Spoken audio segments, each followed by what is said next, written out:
Ya este segmento ya estamos terminando con los ministerios del Espíritu Santo. ¿Se acuerdan lo que es ministerio? ¿Qué es ministerio? ¿Qué es ministerio? ¿Qué es un ministerio? Sí. Algo que el Señor le da para trabajar. Ok, está bueno eso. Es que cuando somos muy espirituales decimos sí, ¿no? Sí, ministerio, se le dice ministerio a cualquier trabajo que tenga que ver con una responsabilidad directa de algo directo con un reino, un país, una nación. Por ejemplo, tenemos los ministerios políticos, donde hay ministerio de Hacienda, de Educación, ministerio de Trabajo, ministerio de Minería, hay tantas cosas. Pero también se le llama ministerio a lo que Dios ha delegado por la responsabilidad del reino de Dios. O sea que nosotros, hay ministros de Dios. Es lamentable que a veces pues, la gente le pone ministerio a cualquier cosa, ¿entiendes? Pero los ministerios son algo que va directamente con el reino de Dios, con un trabajo especial. Por ejemplo, están los embajadores de Dios. Aquí nosotros todos somos embajadores. Aquí no hay ninguno que pueda decir yo no sé lo que es eso. Somos embajadores porque somos ¿qué? Representantes del reino de Dios aquí en la tierra. Todos nosotros, desde el niño más chico hasta el más adulto, todos somos representantes del reino de Dios. Ahora, lo único que hace falta ahora es documentarse un poco más sobre el reino para poder representarlo como se merece, ¿entiendes? Y es por eso que estamos aquí, para conocer un poco más del reino de Dios y cuáles son las formas en cuales podemos ser útiles en las manos del Espíritu Santo para que nos ayude a ser mejores obreros y mejores embajadores y representantes del reino de Dios. Bueno, vamos a hablar de los ministerios del Espíritu Santo. La semana pasada hablamos de algunos. No sé si me recuerdo dónde quedamos la semana pasada.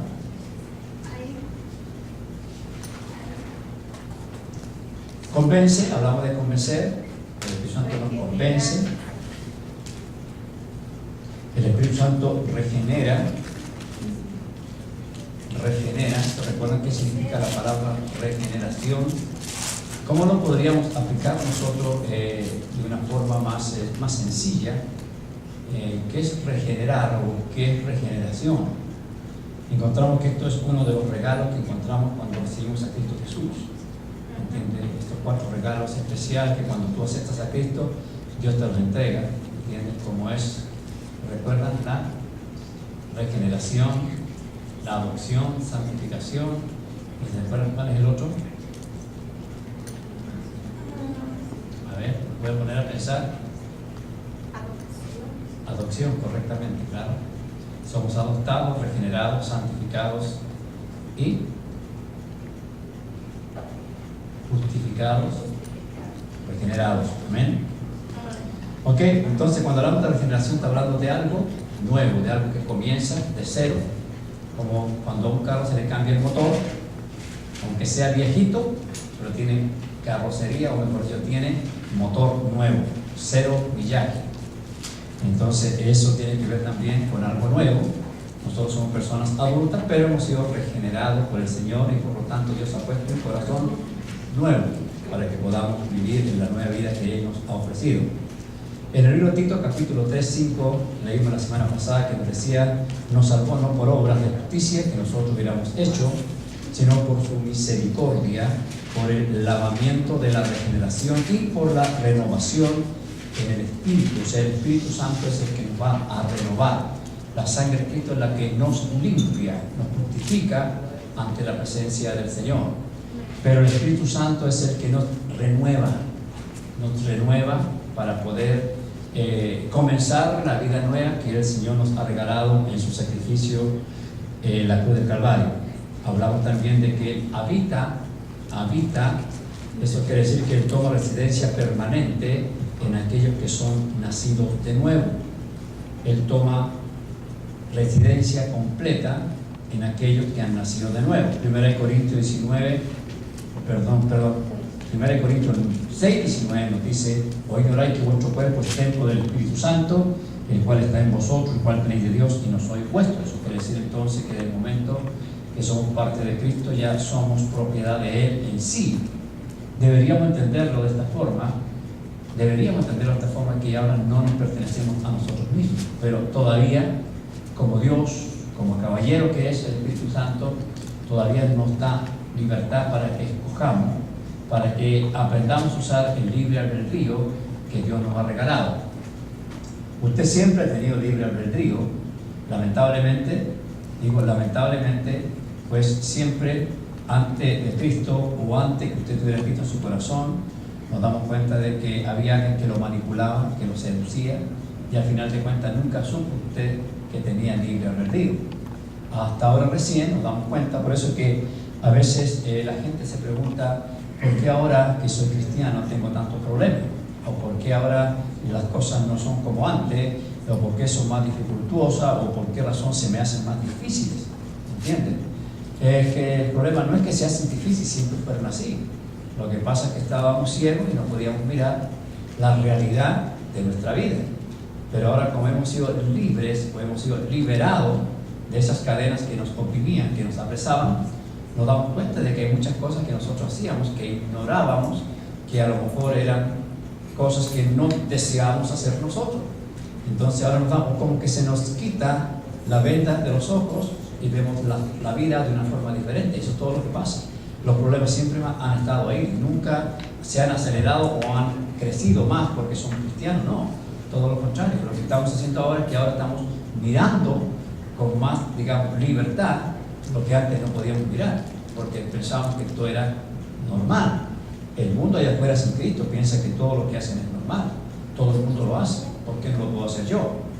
Pero ahora que somos cristianos, nosotros nos damos cuenta que hay cosas que no debemos hacer de las que hacíamos antes, porque ahora sí sabemos que son malas, que son cosas que perjudican tanto a la persona como a nuestro prójimo, y también entristece el corazón de nuestro Dios y nuestro Padre Celestial. Entonces, por eso es que son cambios, pero el problema siempre es el mismo, la circunstancia, el enemigo siempre está presionando, tratando de poder, reconquistar lo que ya perdió. El domingo hablamos de qué importante es la libertad que hemos recibido en Cristo Jesús. ¿Entiendes? Sin esa libertad no podríamos nosotros tener opción de poder emprender una nueva aventura o conquistar algo, porque no podíamos. ¿Me entiendes? Tenemos el ejemplo claro: el pueblo de Israel estuvo prisionero por más de 400 años, esclavo de los egipcios, de Faraón. Ellos no podían proyectarse, no podían hacer planes para el futuro, porque no podían. Es como una persona que está en la cárcel, como le dije anteriormente, está en la cárcel y no puede él decir, ahora que estoy en la cárcel voy a hacer esto, voy a ser un arquitecto, voy a ser un abogado, a pesar que ahora con todas las, las libertades que hay hoy en día, ¿no?, en este país, hay muchas personas que han sacado su profesión dentro de la cárcel, pero es muy difícil, demasiado difícil. Pero, ¿por qué? Porque es imposible que una persona que esté cumpliendo condena, que esté presa, prisionera de algo o de alguien, pueda decir, voy a hacer esto y esto de mi vida. Para que pueda lograr ese objetivo, esa persona tiene que salir de la cárcel para poder proyectarse y poder luchar para poder lograr lo que quiere. ¿Entiendes? Entonces, por eso que ese es el de lo que hablamos el domingo, esa es la realidad del por qué el pueblo de Israel fue libre, porque Dios le estaba entregando una tierra, pero esa tierra tenían que proyectarse, tenían que trabajar, tenían que empezar a conquistar ciertas áreas de la tierra, toda la tierra, mejor dicho, conquistar enemigos que estaban en esa tierra, lo mismo que Dios ha hecho con nosotros. Jesús nos libertó del faraón espiritual que nos tenía agarrado, nos sacó del Egipto espiritual, que es el mundo, para que ahora nos sintamos con libertad de poder conquistar. ¿Entienden? Yo cuando estaba sin Cristo no tenía idea que yo tenía que conquistar áreas de mi vida, como ahora sí estoy consciente que tengo que conquistarla. Ustedes también se dieron cuenta, se van a dar cuenta, día a día que caminen con el Señor, que hay áreas de su vida que usted no ha conquistado todavía y que usted tiene que conquistar, porque ahora tiene la libertad para hacerlo. Ahora tiene todo como leíamos el domingo pasado. Israel no podía argumentar, no podía decir tengo miedo de los cananeos a los cuales tengo que derrotar, a pesar de que Dios le había dicho claramente que eran 7 mayores 7 naciones mayores que ellos, más poderosas en todas las áreas. Pero eran naciones derrotadas. Eran naciones que estaban derrotadas. ¿Por qué razón? Porque el Señor ya había derrotado a su jefe supremo, que era Faraón. ¿Entienden? O sea, Dios sí sabe hacer las cosas. Dios no comienza como a veces comenzamos nosotros, por áreas estratégicas, sino que Él inmediatamente dice, para poder, como dicen por ahí el dicho, para poder sacar el cáncer, vamos a cortarlo de raíz. Ya lo que quede ya son síntomas, pero se sacó de raíz el cáncer. Entonces, cuando Dios le dice al pueblo de Israel, ¿por qué temen? Porque tienen miedo. No se acuerdan lo que yo le hice a Faraón. Y cuando decía a Faraón, es porque le estaba hablando a un gobierno mucho más poderoso que todas estas 7 naciones que estaban en Canaán. O sea, como que Faraón era el mero que gobernaba ahí, como el chancra o el Satanás es el que gobierna, digamos, este mundo sin Cristo. Ahora Jesús lo venció en la cruz del Calvario. Y al vencer la cruz del Calvario, todas las demás influencias o todos los demás gobiernos espirituales, potestades de la maldad, están todos vencidos. Es lo que dice el Señor en su palabra. Están todos vencidos. O sea que nosotros luchamos y estamos batallando con un enemigo que ya está vencido. Está vencido. Jesús ya lo venció. Como también le decía, mire, vamos al libro de Deuteronomio, porque analicemos un poquito esto, lo que le estoy comentando.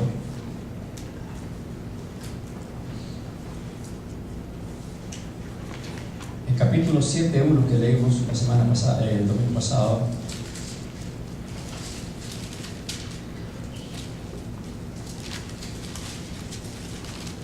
Dios le dice, vas a confrontar 7 naciones que son más fuertes que tú, más poderosos que tú.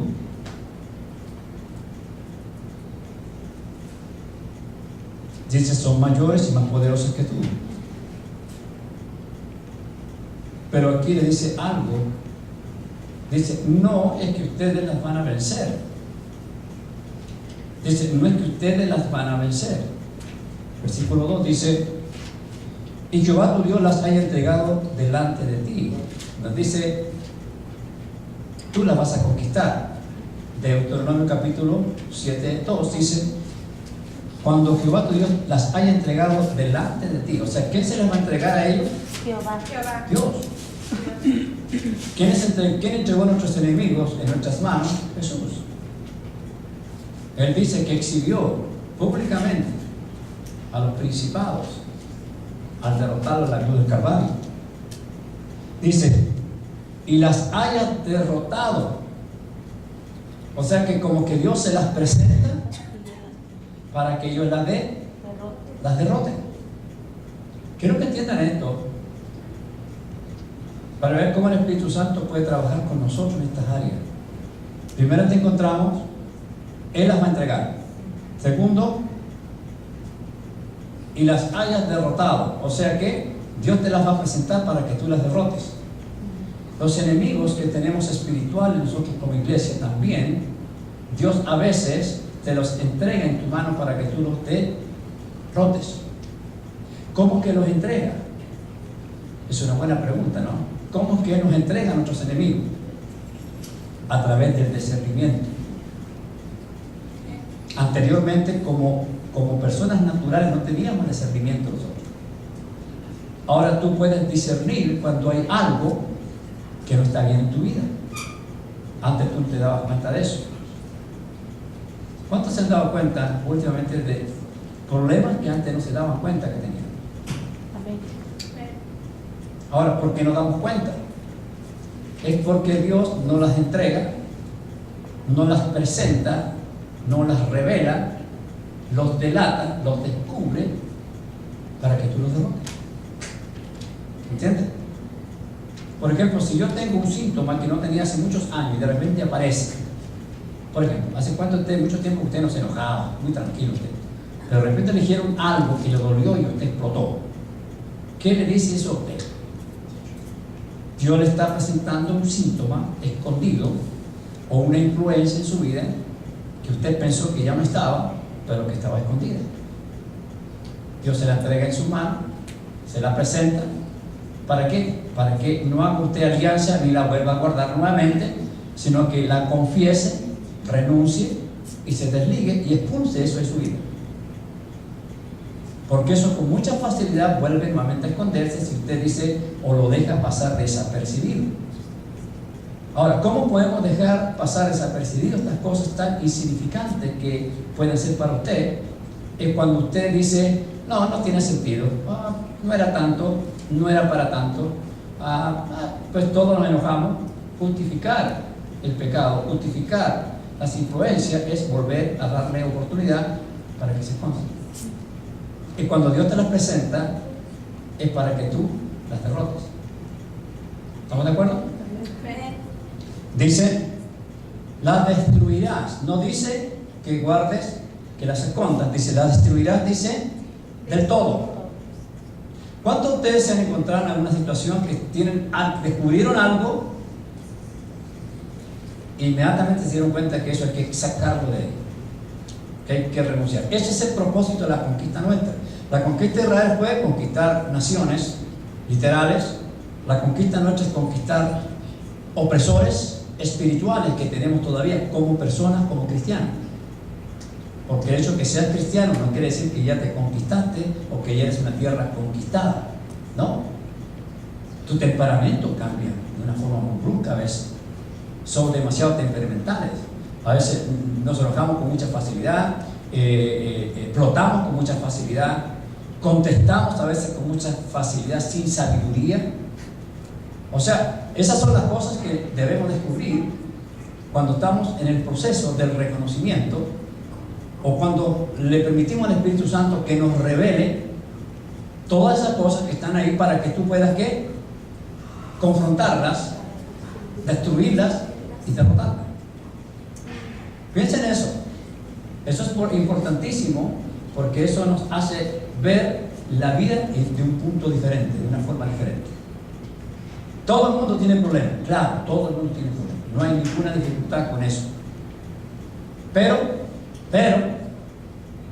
el mundo no sabe que esos problemas se pueden solucionar o se pueden arrancar o se pueden expulsar para que no vuelvan a cometer o hacer otro problema nuevamente en su vida. Por ejemplo, una persona impulsiva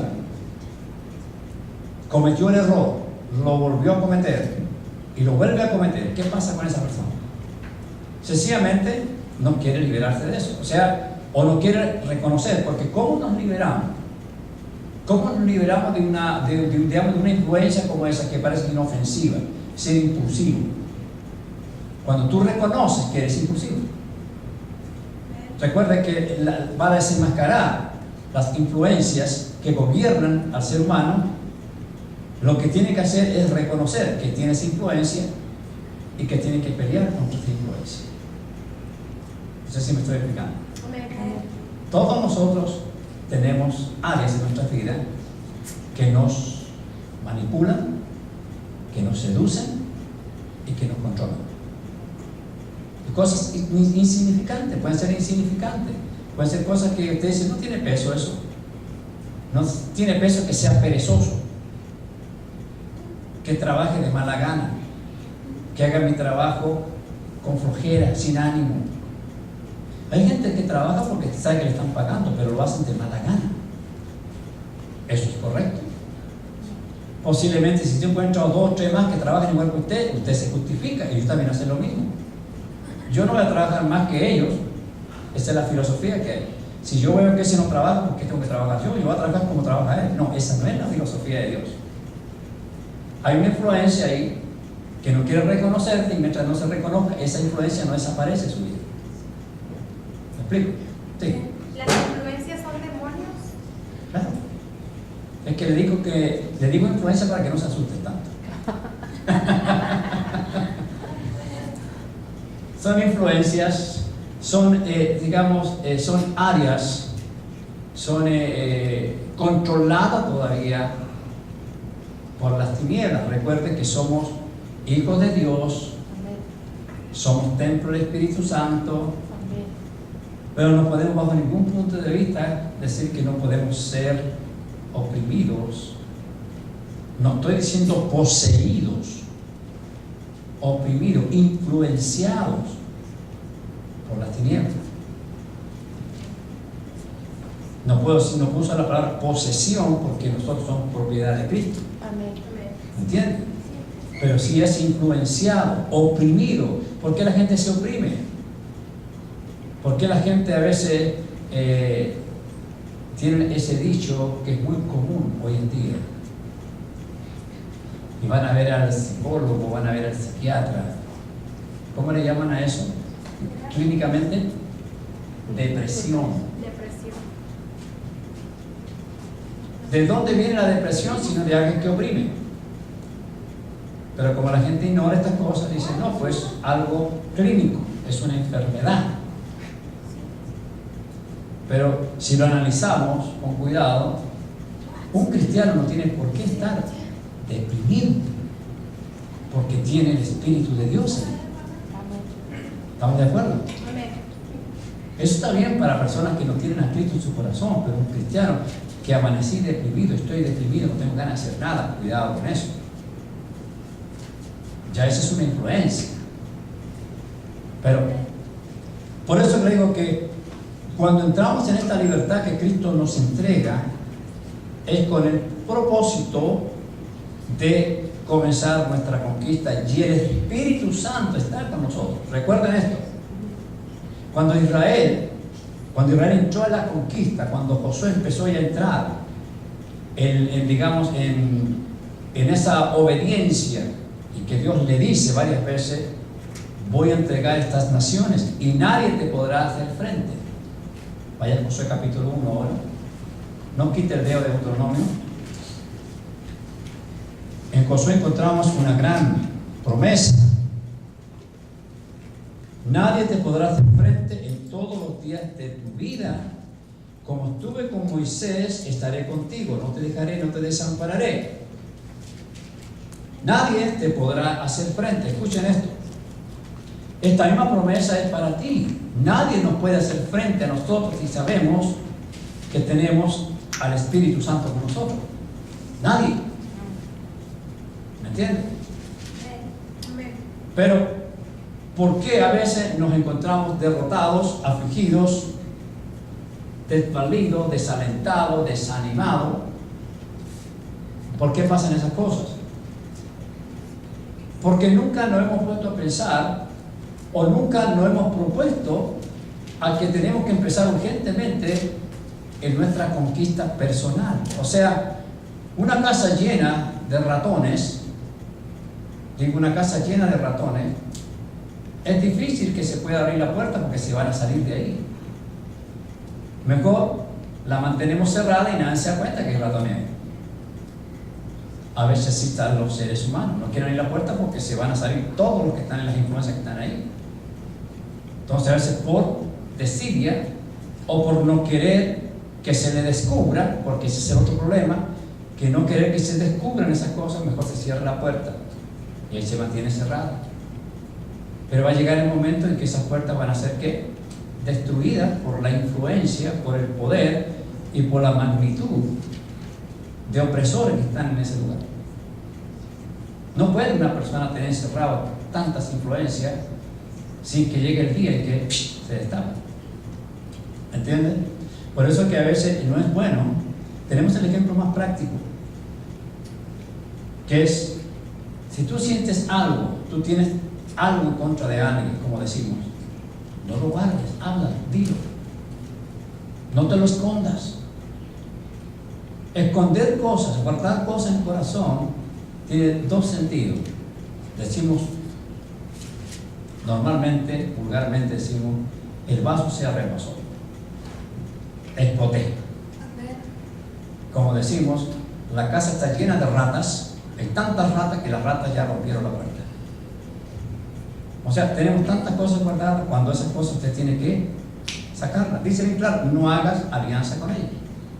Si yo tengo algo en contra de alguien, lo más normal es que yo vaya donde la persona y diga, ¿sabe qué? Tengo este problema contigo. A lo mejor la persona ni siquiera sabe que usted tiene problema con ella. ¿Entienden? Y a veces usted guarda eso y llega el momento que ya pues se subió el vaso y dice, ya se me rebasó el vaso, ya exploté. ¿Por qué tenemos que explotar? Cuando nosotros sabemos y conocemos las estrategias del diablo. Él quiere que tú explotes porque al estar explotando ya tú no tienes control de ti mismo, sino que entra otra influencia que es la violencia, que es la ira, el coraje. ¿Me entiendes? Que no tiene nada que ver con las otras influencias que estaban ahí.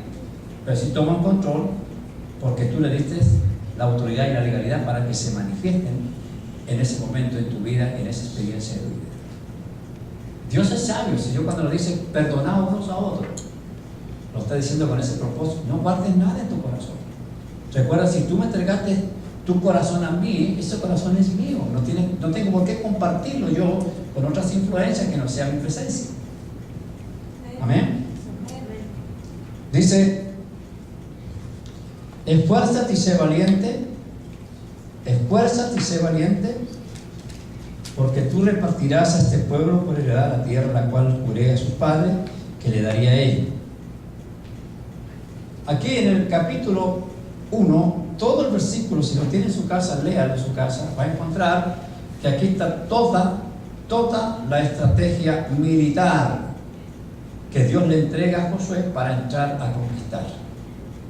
Aquí tiene todas las armas. Lo único que le dice Dios es que se esfuerce. Pero también le dice bien claro de que nunca se aparte de lo que recibió de parte de su maestro. En ese caso, el maestro de Josué era Moisés. En este caso, nuestro maestro es Jesucristo. Amén. Dice, nunca se aparte, dice, lo que te entregó mi siervo, o lo que te dio, lo que te enseñó, dice. No te apartes de ella ni a diestra ni a siniestra, ni hagas conforme a todo. Le dice, para que seas prosperado en todas las cosas que emprendas. O sea, la prosperidad tiene que ver muchas veces con la obediencia. Nunca se apartará de tu boca este libro de la ley, sino que de día y de noche meditarás en él, para que guardes y hagas conforme a todo lo que él está escrito, porque entonces harás prosperar tu camino y todo te saldrá bien. Todo te saldrá bien. Dios quiere que a todos nosotros nos vaya bien. Pero el problema es que nosotros no hemos decidido a lo mejor dar el primer paso de conquista. ¿Por qué tú crees que la primera conquista de Josué fue Jericó?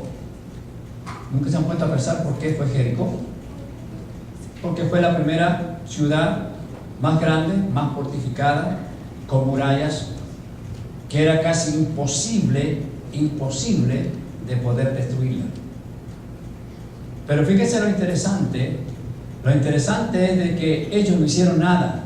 Dios entregó la ciudad. Dios derrotó la ciudad. En otras palabras, ni siquiera los israelitas tuvieron que usar una espada o un cuchillo, una lanza para poder hacer algo. Sencillamente lo que hicieron fue gritar, un grito de júbilo, y eso tiró abajo toda la estructura que tenía Jericó. Y de ahí para adelante encontramos de que todas las batallas fueron más fáciles. No había murallas, aunque se encontraron con gigantes en algunas ocasiones, pero ¿qué importa si Dios iba con él? ¿Quién peleaba las batallas? Dios. Él era el que peleaba las batallas. Ahora, ¿quién es el que pelea las batallas por nosotros? ¿Quién es el que pelea las batallas por nosotros? Dios también. ¿Quién es el que te da la fuerza, la sabiduría para pelear? Él. Fíjate que a diferencia de Israel a nosotros, la única diferencia es que tú tienes al Espíritu Santo en ti. La diferencia de Israel es que el Espíritu Santo obraba exteriormente en favor del pueblo de Israel. O sea, la gloria de Dios estaba. ¿Por qué razón? ¿Lo captaron ya por qué? ¿Lo captaron ya por qué? ¿Por qué Israel era exterior y nosotros interior? Ya se lo dije. La fe. Porque la lucha de Israel era literal. Nuestra lucha es espiritual. Aquí no estamos luchando contra carne ni sangre, dijo Jesús, o dijo mejor dicho Pablo en Efesios, ¿se acuerdan? Dice, no es lucha contra sangre ni carne, es lucha con principados, potestades, gobernadores, jueces espirituales de maldad. Entonces, todo es una lucha interior, dentro. ¿Me entiendes? La tierra, este cuerpo que está aquí, es el que hay que conquistar. Ahí es donde están las influencias, están todos los deseos, están todas las debilidades. ¿Me entiendes?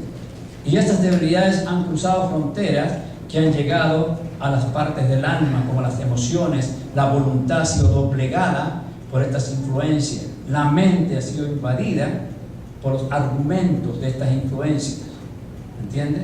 Y es por eso que a veces ahora no solamente tenemos un problema en la carne, sino también un problema en el alma. O sea que el alma también ha llegado a recibir, digamos, todas esas influencias que son dañinas para el alma, porque el propósito del diablo es que su alma sea destruida. El cuerpo lo quiere destruir, claro, pero muchas veces yo sé que el cuerpo es mío, dice el enemigo, pero el alma es de Cristo. Pero ¿cuál es el propósito del enemigo? Es que él logre, a través de las influencias de la carne, llegar al alma, para que esa alma pierda la salvación o para que esa alma se vaya al infierno. Ese es el propósito de él. ¿Entiendes? Pero si nosotros somos astutos, como dice el Señor, como la serpiente, pero suave, pasivo o manso como una paloma, nos vamos a encontrar que vamos a descubrir las artimañas del enemigo. Y el Espíritu Santo está presto, preciso, dispuesto para ayudarnos en esta empresa y en esta conquista. Por eso es que es importante que usted considere la tercera parte de la Trinidad de Dios, porque es el Dios mismo que está con usted. Por eso le dice que la vida toma residencia permanente en nosotros, pero eso no quiere decir que tiene toda la libertad para hacer y desarrollarse en su vida, porque eso va a depender de nosotros. Nosotros somos los que le vamos a dar, digamos, a pesar de todas las decían, es que el Espíritu Santo no está prisionero. No es que no está prisionero, es que el Espíritu Santo, como caballero, él no hace nada más de lo que tú le permites que haga. Entonces, por eso se usa la palabra que a veces no se ve muy espiritual. Dice, voy a darle libertad al Espíritu Santo, como si el Espíritu Santo estuviera preso. ¿Me entienden? Pero la forma es mejor decir, le voy a dar libertad al Espíritu Santo para que opere en mi vida, para que haga lo que él tenga que hacer, porque Dios respeta tu albedrío.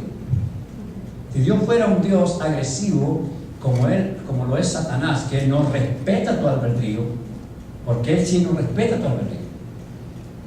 Él llega, se mete y cuando llega dice mata, roba y destruye, todo lo que hace.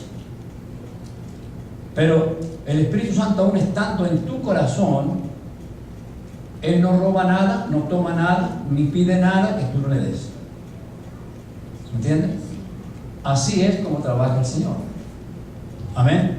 Amén. Entonces, vemos ahí que encontramos la palabra bautizar, encontramos la necesidad de que esa presencia de Dios sea una realidad. Ustedes deben desear eso, ustedes deben anhelar eso, así como Él nos anhela a nosotros tenemos que sentir el mismo deseo de anhelarlo a Él. Amén. Desearlo. No sé no sé cómo podría exponerle un ejemplo, pero yo sé que siempre en la vida de un ser humano hay algo que uno anhela. Lo anhela tener. No sé cuál sería el anhelo que ustedes tienen, yo sé el mío.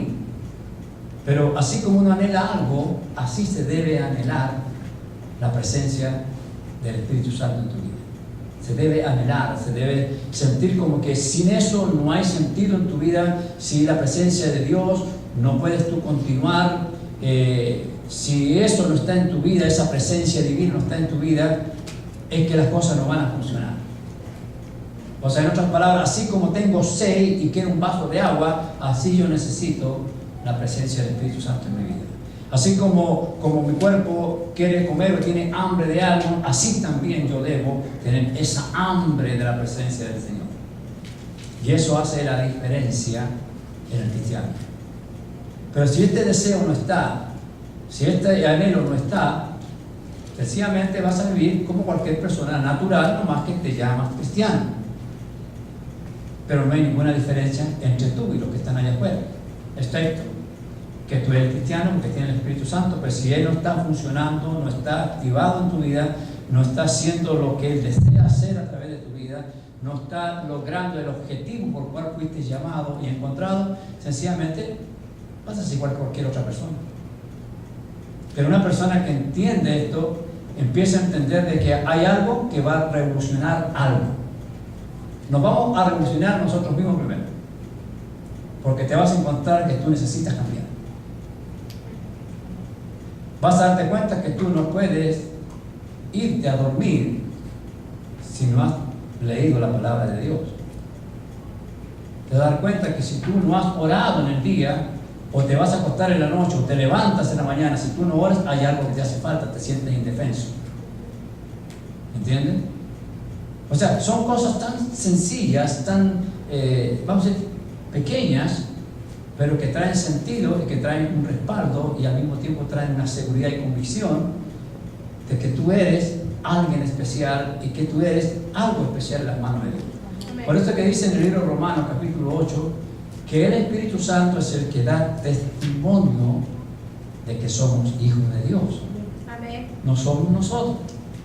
Él es el que da testimonio. Ahora, ¿cómo es que da testimonio? Porque Él dice que está en el corazón nuestro y Él hace sentir en nuestro corazón el deseo de agradar a Dios. En este caso, de agradar a papá, de agradar a nuestro Padre que está arriba. Él pone el deseo en nuestros corazones y nos dice y nos revela qué es lo que a Dios le agrada y qué es lo que le desagrada. Yo muchas veces me he preguntado y me encuentro en esta posición. Digo, esto que está aquí a mí me parece bien. Como yo estoy pensando las cosas, creo que está bien. O como yo estoy haciendo las cosas, me parece que está bien. Puede ser que para mí esté bien, puede ser que para Dios esté mal. ¿Cómo podemos entender eso? ¿Cómo podemos entender o saber, discernir de que lo que estoy haciendo yo está bien? ¿Usted se ha preguntado eso? ¿Se ha encontrado en esa situación? Señor, ¿estoy haciendo lo que debo hacer? ¿O yo siento eso de hacer eso? Estaba mirando la historia de Darwin Carrell, que un inglés, un misionero. Me llamó la atención. Así rápido se lo da la historia para que sea que muchas veces nosotros podemos estar creyendo que estamos haciendo algo que Dios nos manda y estamos haciendo algo que Dios nunca nos mandó hacer. Un inglés, hermano, en los tiempos en el siglo XVIII, fue uno de los primeros, fue el primer, mejor dicho, según la historia, es el primer misionero bautista que fue a la India. Y resulta de que este hombre embarcó a toda su familia. Él tenía el deseo, él siempre, y como que le llegó una confirmación de otro inglés que venía de la India y le dijo sí, que era el tiempo de la cosecha y pero nunca le dijo que en la India no se podía predicar el evangelio, a pesar de que la India estaba controlada por la corona británica, pero no había libertad. O sea que los ingleses no permitían que nadie predicara, o sea, en otras palabras, como que habían conquistado la India, pero con unas reglas en las cuales nadie se podía meter con los indígenas a cambiar sus costumbres. Entonces, pero este hombre no sabía eso. Él sabía que él tenía que ir a predicar, que tenía que hacer un trabajo especial para el Señor. Eso es todo lo que él deseaba. Y involucró a su esposa, que estaba esperando un bebé, y 2 niños más que tenía, y una cuñada de él. Su esposa no quería ir, nunca sintió de que Dios quería que se fueran para allá, pero él decía, yo voy a ir, yo quiero ir. Y llegó esa oportunidad y partió, hermano, y entró de indocumentado, sin papel, mojado, entró a la India, porque lo pasaron por un barco y ahí entró clandestinamente, nadie supo cómo llegó, etc. La cosa es que este hombre empieza a hacer el trabajo y resulta que nunca pudo predicar. No podía predicar porque la costumbre que tienen los hindúes es muy diferente a las costumbres que tenemos acá en el oriente, ¿me entiendes? Y en el occidente, mejor dicho. Y resulta de que él se encontró con muchas crisis crisis, y él se preguntaba: ¿por qué no puedo predicar? ¿Por qué no puedo yo llevar el mensaje? ¿Por qué no puedo yo desarrollarme como yo siento para el Señor? La cosa que él se cuestionó mucho, pasó muchas crisis, muchas cosas que hasta yo, cuando estaba mirando el documental, decía: ¿este hombre lo habrá llamado Dios o no lo llamó Dios? Porque su esposa se empezó a volver loca. Se le murió uno de los hijos. Después su esposa empeoró la situación, era horrible como estaba esa pobre mujer ahí. No tenían dónde dormir, no tenían qué comer. Bueno, un lío. Por una parte dice: bueno, Dios a veces pues nos prueba para poder mandar a hacer el trabajo misionero. Y resulta que después, con el tiempo, se da cuenta de que nunca fue llamado a predicar. Pero pasó un montón de crisis. Dios lo había llamado para ser un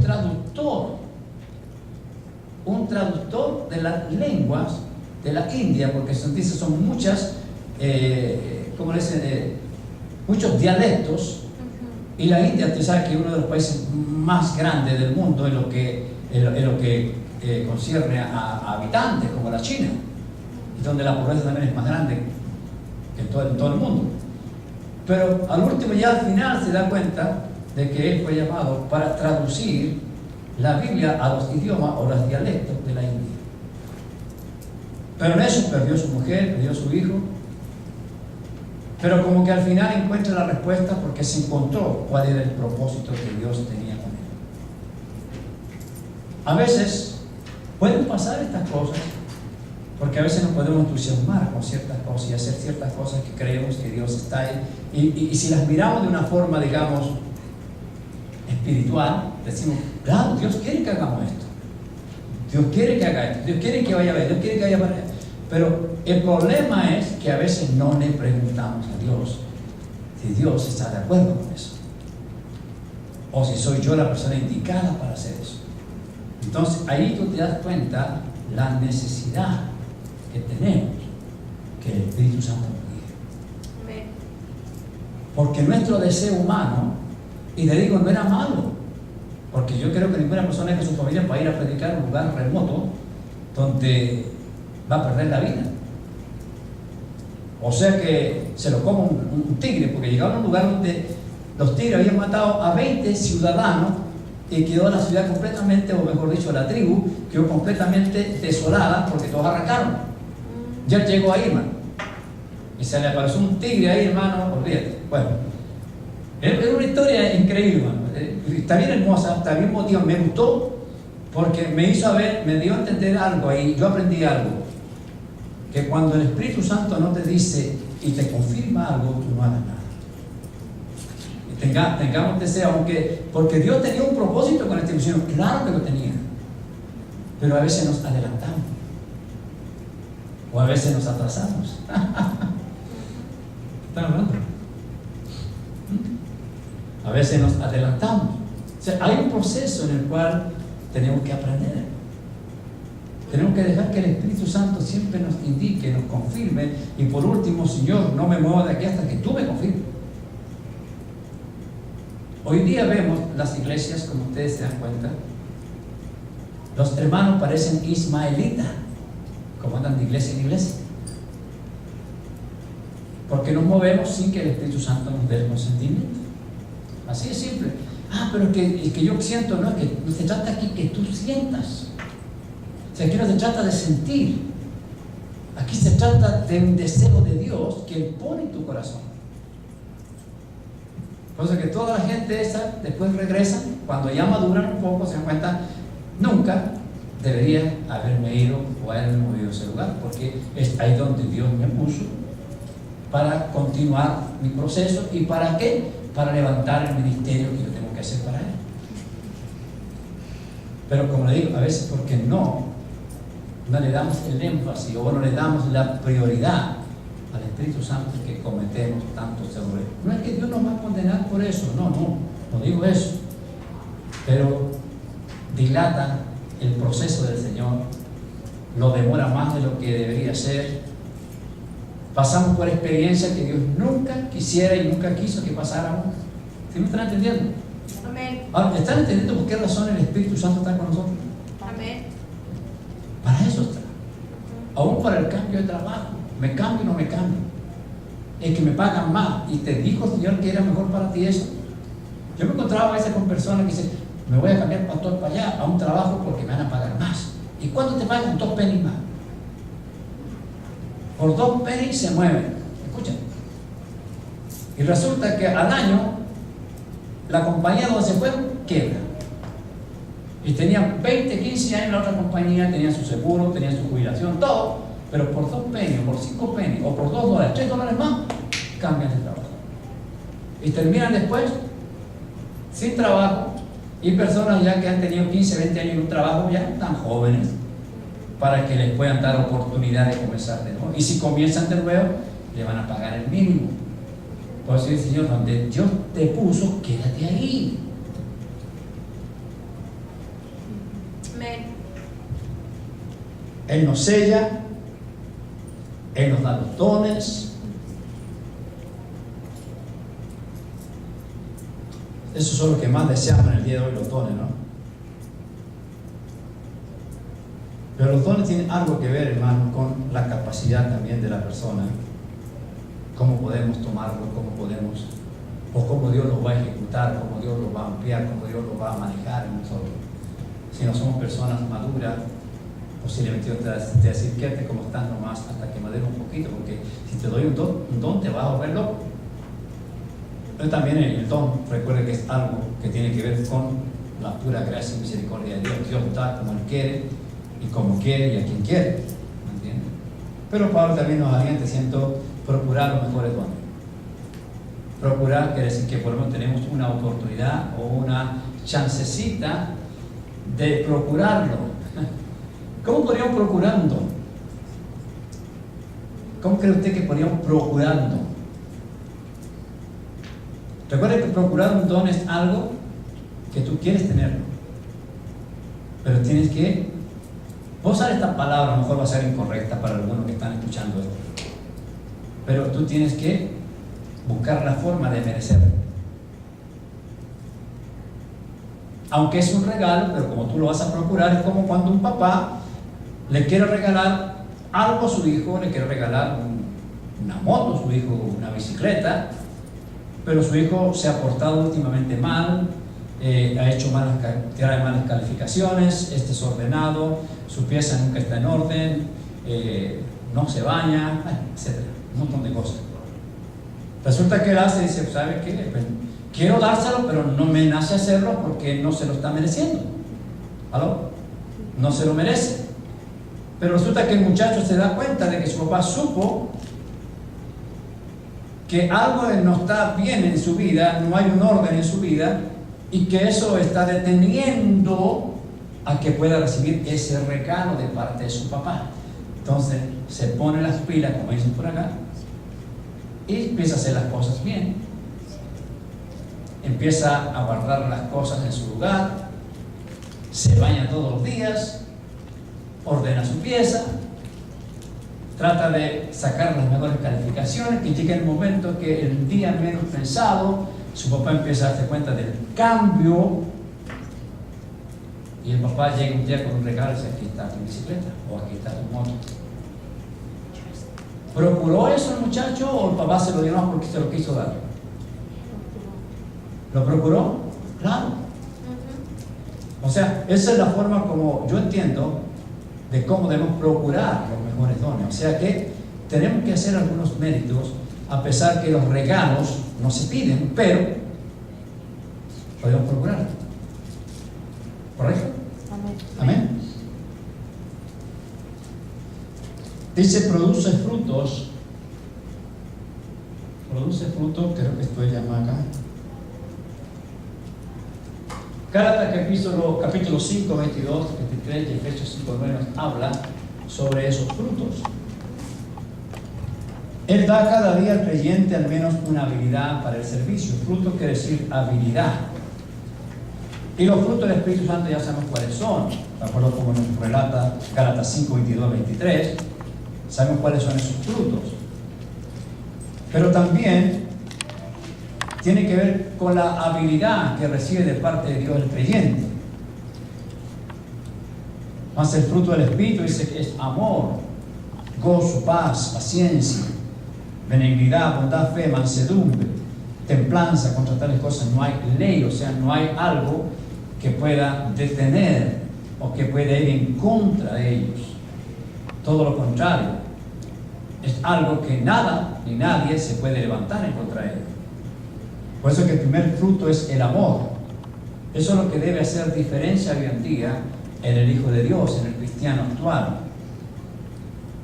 Nosotros a veces procuramos dones, pero si no tenemos frutos, porque ahí está, digamos, la clave para procurar los mejores dones.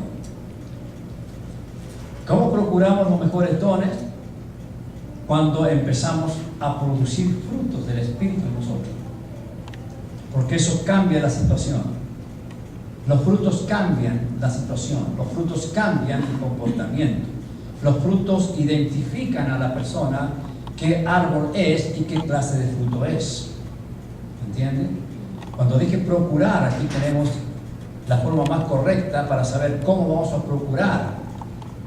Vamos a dejar que el Espíritu Santo provoque esos frutos en nosotros. ¿Por qué? Porque lo estamos deseando, lo estamos anhelando cada vez más. Queremos que Él sea el que tome el control absoluto de nuestras vidas. O sea, queremos que en pocas palabras Él viva y no nosotros. Amén. Nuestros frutos carnales los conocemos. Cada uno de nosotros sabe cuáles son nuestros propios frutos. Y hasta a veces nos da vergüenza saber los frutos que tenemos nosotros. Somos veleidosos, somos envidiosos, somos celosos, inseguros, somos jactanciosos, no tenemos misericordia a veces, no perdonamos, aborrecemos. Fíjate todos los frutos que tiene un ser humano. Ahora, cuando el Espíritu Santo empieza a tomar el control de la vida, el corazón del creyente, esos frutos cambian, y es ahí donde están procurando para que el Señor nos dé esos dones que tanto deseamos, porque entre dones y frutos son cosas muy diferentes. A veces la gente confunde los dones